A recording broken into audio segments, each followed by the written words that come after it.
আসসালামু আলাইকুম। ওয়ালাইকুম আসসালাম। আপনি ভালো আছেন? জি ভালো আছি, আপনি ভালো আছেন? আলহামদুলিল্লাহ, আমিও ভালো আছি। তো কি অবস্থা? আপনি তো অনেকবারই আমাদের ক্যামেরার সামনে আসছেন।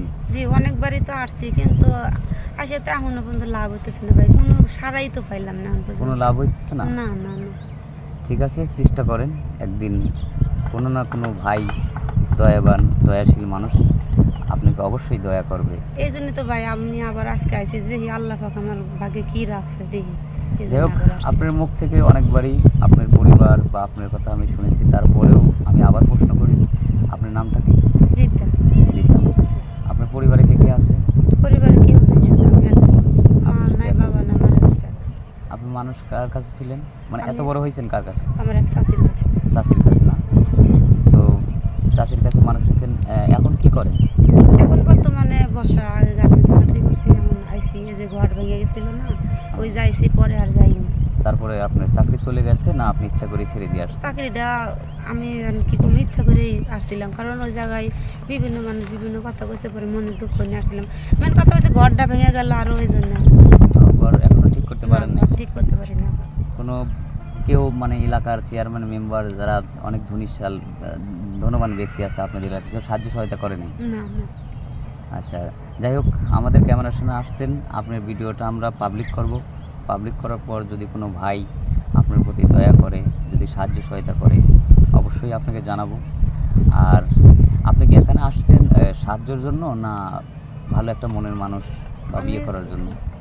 ভালো মনের মানুষেরও দরকার, কিন্তু সাহায্যের যে ঘরটা যে ভেঙে গেছে, আপনার ঘর ঠিক করতে এখন কত টাকা লাগবে? গরিব মাসের ঘর সাথে আর কয়টা, আমার 50,000 টাকা হলে যথেষ্ট। আচ্ছা, এখন যদি কোনো ভাই হয়তো আপনার ঘর ঠিক করার জন্য 50,000 টাকা দেয়, আর মানুষ স্বার্থ ছাড়া তো কোনো কিছু করে না। না যদি হয়তো বলে, তার বয়স হয়তো ধরেন 45 থেকে 50 বছর, যদি বলে ঘর ঠিক করে দেবো, ওর সমস্ত দায়িত্ব আমি নেবো, ওকে আমি বিয়ে করতে চাই, তো সেক্ষেত্রে কি আপনি রাজি হবেন বিয়ে করতে?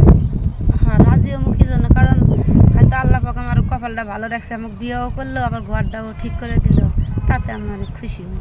আচ্ছা, এখন বিষয় হলো যে আপনার সাথে যোগাযোগ করার জন্য তো একটা ফোন দরকার। আমার তো কোনো ফোন টোন নাই। আপনার ফোন নাম্বার না নেই? না না।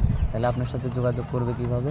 আপনাদের সাথে যোগাযোগ করলে তো মনে করেন আবার আমি আবার আসবো, তখন ও আচ্ছা, আমাদের সাথে যোগাযোগ করলে আপনাকে খবর দিলে জি তখন জি। আপনি হ্যাঁ তাদের সাথে যোগাযোগ করবেন। হ্যাঁ।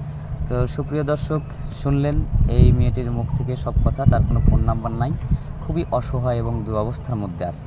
যদি কোনো ভাই দেশ অথবা বিদেশ, সবাইকেই আমি বলছি, এই মেয়েটার প্রতি মায়া করে যদি সাহায্য সহায়তা করতে চান, অথবা যদি তাকে তার দায়িত্ব নিতে চান, কেউ তাকে বিয়ে করতে চান, তাহলে আমাদের স্ক্রিনে নম্বরটা, আমাদের ফোন নম্বরটা দেওয়া থাকবে। এখানে হোয়াটসঅ্যাপ ইমো নম্বর খোলা আছে, কেউ অযথা ভিডিও কল দিবেন না, নক করবেন। আর সবার উদ্দেশ্যেই বলি, আমি সবার শুভ কামনা করে আজকের মতো শেষ করছি। আল্লাহ হাফিজ।